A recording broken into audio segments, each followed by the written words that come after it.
start making our little lobster mitt, I'm going to take the thumb pieces and just stitch them together. I've got the layer of the fabric I like, the decorative fabric, a layer of just cotton batting, and then a backing layer. It can either be the same as the front fabric or it can just be some kind of scrap.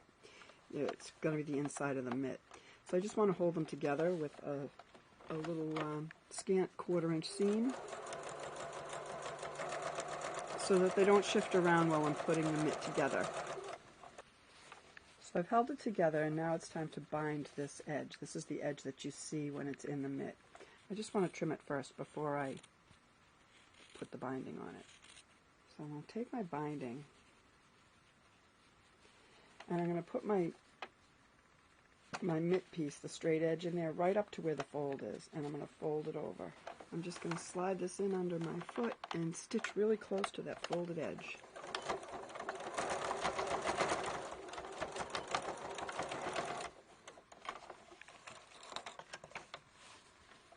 There, that's how you put a piece of binding on.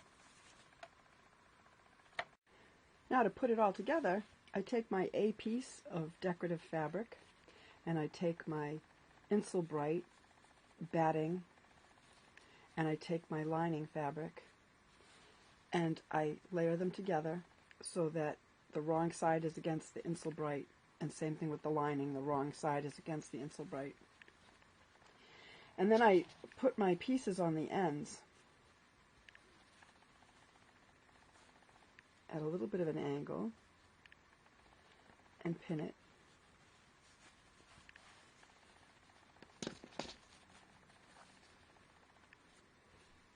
So we have a big side and a small side for 2 different size hands.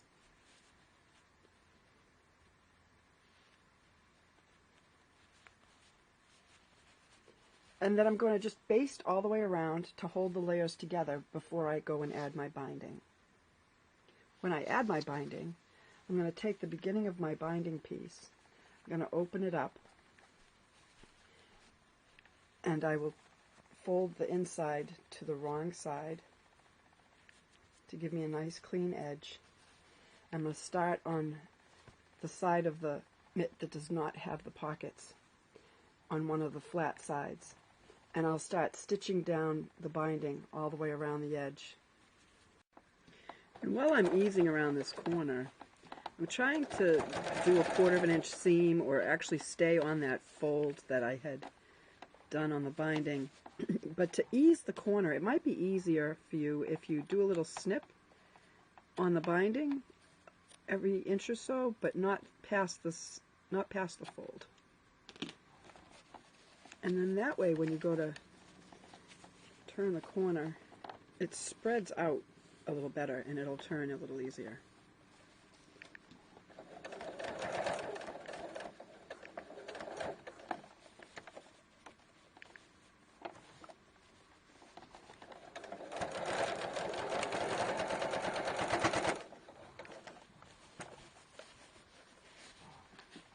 And then just snip it a little bit past where you started and do an overlap. So the next step would be to turn it all towards the other side and then stitch that down. I'm going to fold it all down to this other side, and I'm going to stitch really close to the fold, and I just overlap that at the beginning to give it a nice neat finish. And there it is, all done. So now you see one side it's a little narrower than the other side is. If you have very big hands, you might want to reach it with that as the top. But if you have smaller hands, you might want to reach it that way. It gives you a couple of options to be able to grab onto that lobster and rip it apart. Lobster fingers. Oh, well, we'll just give it a try.